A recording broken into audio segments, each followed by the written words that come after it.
This is Chris Lee from Southeastern 14, presented by Bearded Iris, here to recap SEC baseball from Saturday, April the 22nd. 8 games to talk about. The biggest one of the day in my mind was South Carolina knocking off Florida 7-5. This, I think, the biggest because Carolina got a sweep and got 3 massive marquee wins that it needed for a resume.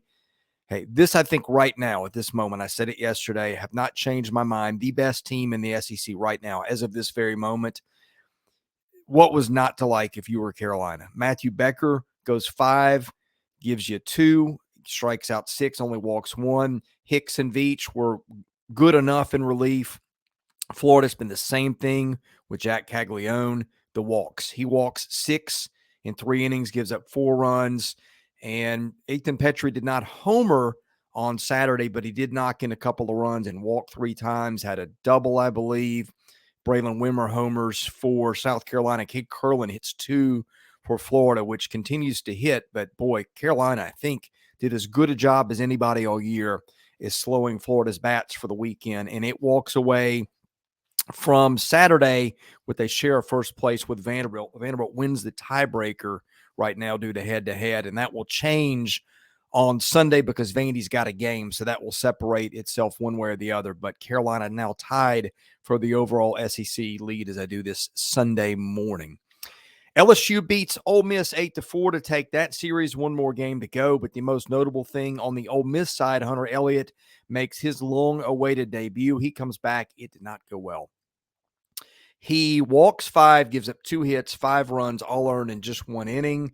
Bullpen did a pretty good job after that, but it was too late. Dylan Cruz hit 2 home runs in that. The big story for LSU, Ty Floyd, almost pitches a complete game. He throws 111 pitches, goes 8 1/3, gives up 3, all earned, strikes out 8, but only walks 1 on the road. LSU now 11-5 in the West. Ole Miss falls to 3-14, which just would have been unfathomable before the year. All right, another shocker this weekend. Who had Georgia sweeping Arkansas? I've said time and time again, Georgia's tough at Foley Field, but I did not see the Bulldogs sweeping an Arkansas team, which just swept Tennessee last weekend. We'll get to the Vols in just a minute. This was stunning in the way that it happened. Georgia takes an early 2-0 lead, and I believe it was Charlie Condon hit a home run that somebody told me went about 470, something along those lines.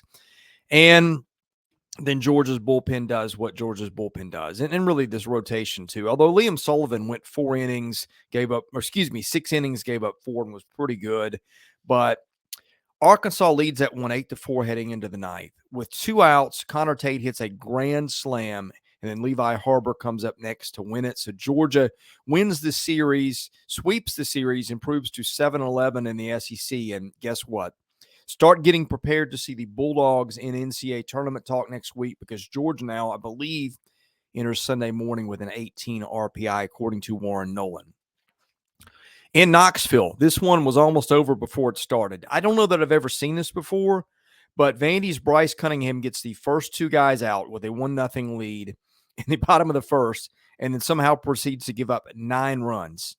That's really hard to do, giving up 9 runs with nobody on and 2 out. But Vandy did that. Just everybody was awful for the Commodores yesterday. Sam Laboki, Colton Region. On the other hand, Chase Dollander was really good. Strikes out 9, walks 3, gives up 1 run, 6 hits in 7 innings.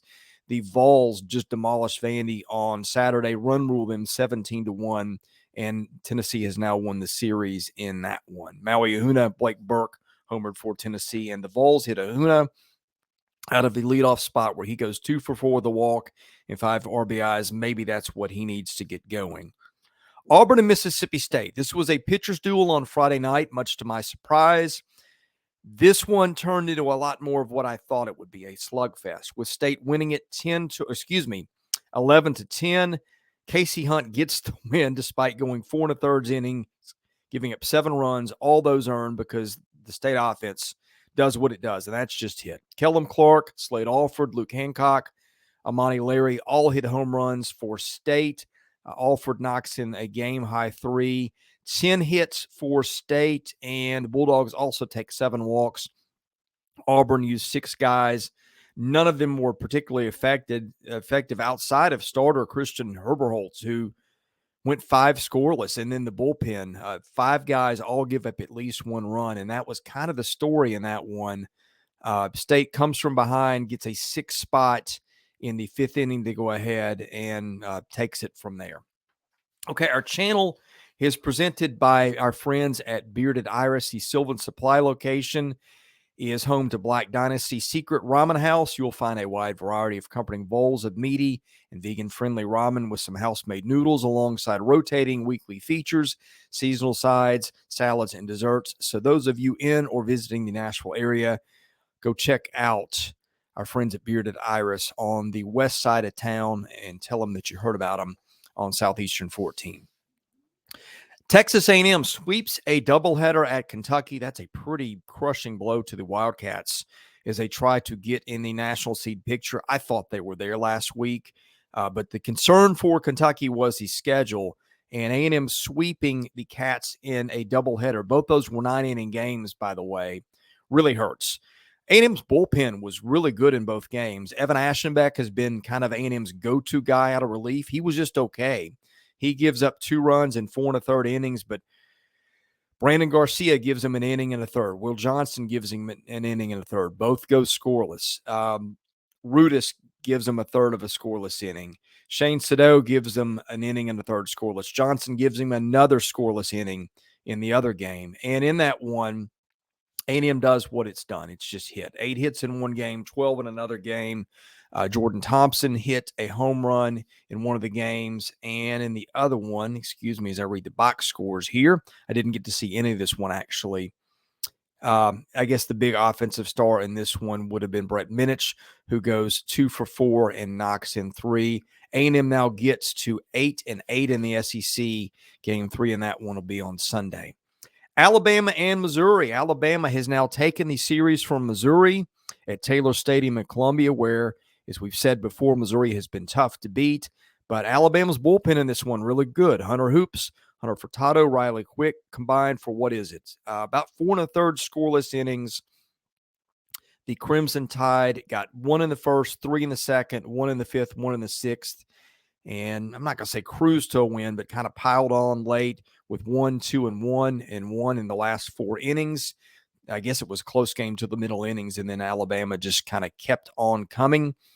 Rick Maltrud, who's really been Missouri's best relief pitcher, has moved to the rotation. I think that's the second straight start he's had where it's not gone particularly well. Garrett McMillan starts for Alabama, goes 3 1/3, gives up 1 earned run.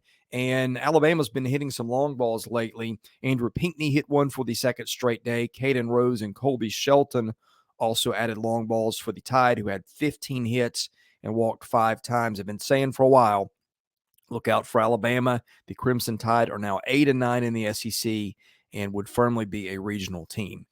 Speaking of regionals, we'll do our projections. Really not projections, because I'm not telling you who's going to go where, but I'm telling you how we break it down in terms of who is worthy to host, who's worthy of the tournament, all that stuff based on RPI.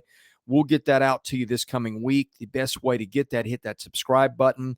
We'll also recap Sunday's games, probably coming on Monday morning. I'm Chris Lee of Southeastern 14, presented by Bearded Iris. Thanks for watching. We'll see you again soon at Southeastern 14.